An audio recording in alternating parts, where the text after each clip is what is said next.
Thanks very much. Thank you very much. Thank you.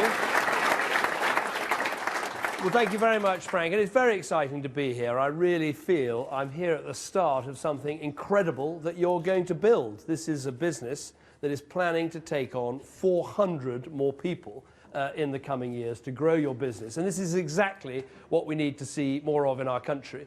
As you say, Yorkshire folk, plain speaking, tough questions. I'm expecting plenty of those, but also very proud about what you've achieved. But I got a statistic for you today, which is that here in Yorkshire, you've created more jobs in the last year than the whole of France put together. That must make you feel good about yourselves. Now,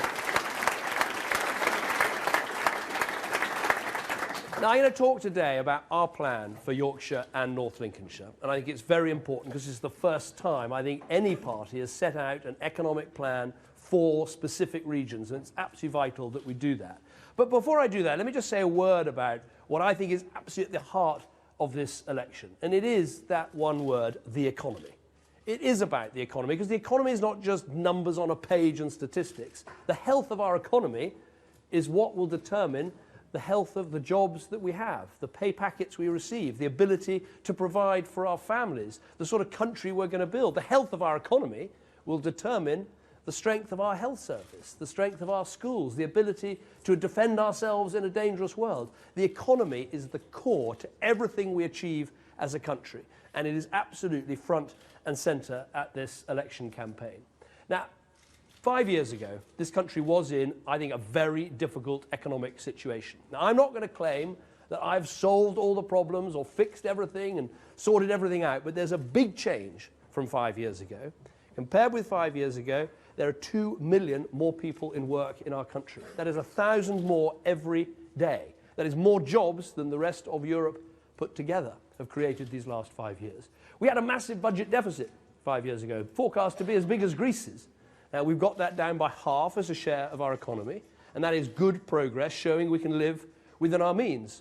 Our growth rate, the rate at which our economy is growing, was faster last year than for any other major Western country. So we haven't solved all the problems. We've still got too many people out of work. We've still got too many people that struggle to meet the bills and deal with the cost of living. But our economy is growing, it is strong, and it's at the heart of this election. And we've also made good progress right here in Yorkshire and North Lincolnshire, because I don't want us to have just a strong economy based on the City of London and the south of England. I want a rebalanced economy. What we've had in the past, where we put all our bets on the City of London and the south, that mustn't happen again. Now, over the last 5 years, we've actually seen 139,000 more people in work here in Yorkshire and Northern Lincolnshire. Unemployment has actually fallen faster in this region than in any other region of the country. So we're seeing that rebalancing take place, but I want to see it happen faster. I want it to go further. And that's what our plan for working people in Yorkshire and North Lincolnshire is about. There's 6 parts to it, and I'm just going to briefly run through them. First of all, it's about jobs. We created 139,000 more jobs in Yorkshire the last 5 years. We want another 100,000 in the next 5 years. We want to get to full employment. That is the goal. We want to increase the growth rate here in this region to at least as high as the national average. And if we did that, that would be worth £2,000 to every family here in Yorkshire. Now, how do we create those jobs? How do we generate that growth? Well, that brings me on to the third point, which is infrastructure. It is absolutely vital to make sure our country is better connected up. Now, we've got a plan to spend £6.4 billion on infrastructure, electrifying the Transpennine Line, building HS2 and, in time, HS3, linking the great cities of the north of England, improving key roads like the M62, all part of a plan. But a plan on infrastructure today has also got to include broadband, particularly rural broadband, to make sure no parts of our country are left out. Fourth part is investing in some of the core industries and core strengths of this region. And, you know, we're here in West Yorkshire. One of the strengths of this region is finance and financial technology and technology businesses, like the technology business that I'm standing in today, with this phenomenal growth rate. Sometimes people ask, where are the jobs of the future going to come from? Well, it's businesses like this, demonstrating that you can create well-paid, good jobs with good skills and good training. So financial technology and technology in West Yorkshire, food technology, a massive strength in North Yorkshire, And then, of course, advanced manufacturing and science-based businesses in South Yorkshire. We're going to back all of those by keep investing in science, keep investing in university, and crucially, training more apprentices. Here in Yorkshire, 270,000 people have done an apprenticeship in the last 5 years, 2 million nationwide. We want to see that go from 2 million to 3 million, which will mean a big increase here in Yorkshire. Fifth point is quality of life. The point of a strong economy is to deliver a better life for our people. So that means we've got to build the homes that people want to buy and own. We've got to invest in our schools, making sure there are new, good and outstanding school places for you to send your children to. And also look at the other things that add to our quality of life, supporting things here in Yorkshire, like the Tour de Yorkshire, that are going to be such a success for our part of the world. Sixth and final point on how we deliver this plan for Yorkshire and North Lincolnshire is devolution. More decisions should be made in Yorkshire by people in Yorkshire and not by people in Westminster and Whitehall. Thank you, there we are. That's one. I've just got to get another 14 million and I'm in with a chance. But you're right, madam, you know, for too long. I mean, if you think how the great cities of the north of England became great, they didn't become great because someone had an idea in Westminster or Whitehall. They became great because of the people living in those cities making more decisions.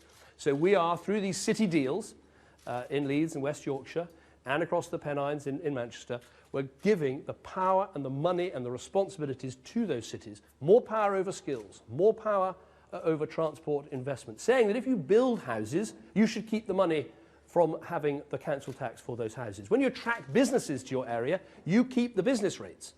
You know, when a business like this grows up, it should be the local authorities that keep the revenue and invest in the local services that will make more businesses want to come here.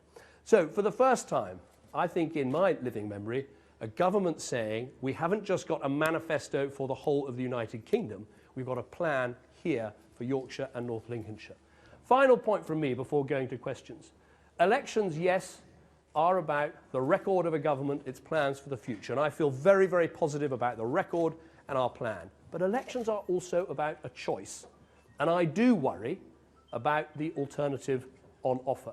Because I see someone, in terms of the opposition, that have opposed every step that we took to turn the economy around, get the country living within its means.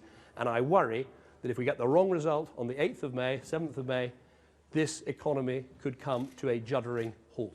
A juddering halt in terms of jobs, in terms of investment, in terms of growth. And we now have this added situation of the SNP rampant in Scotland, potentially running a Labour government.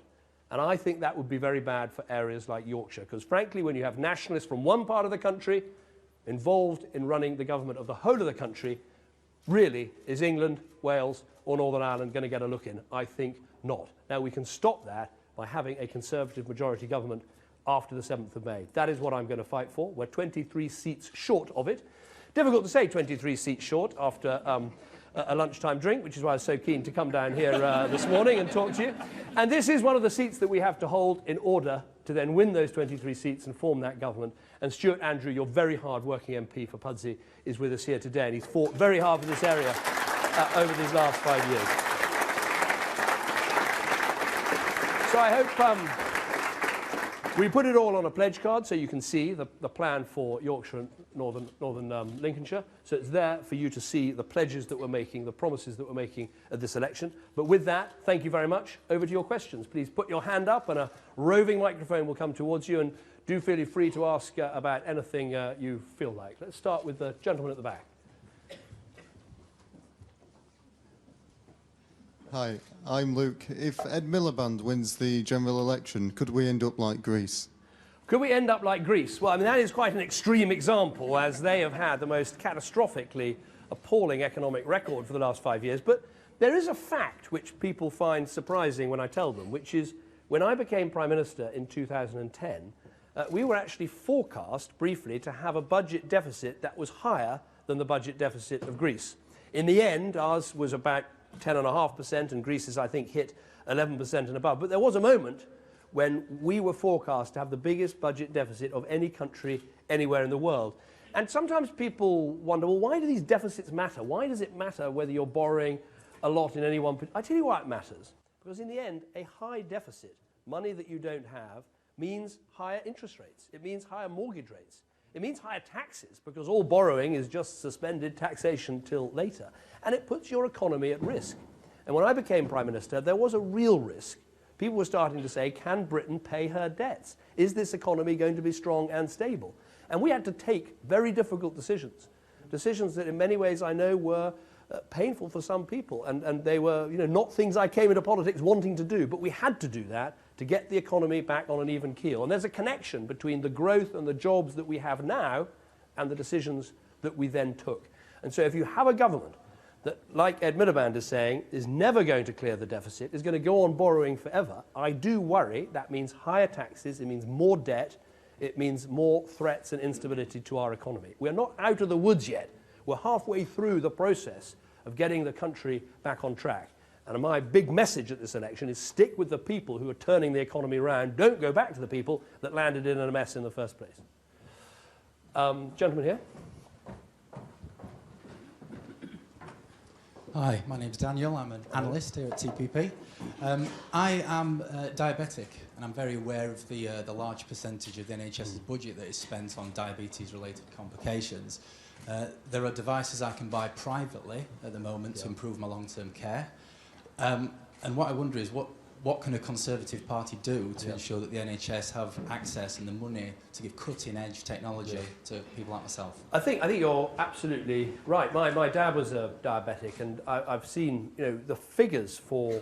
I mean, the personal stress and strains of diabetes are very great, and we should try to do everything we can to help people lead as stable and normal lives as possible. And the technologies come on a huge amount.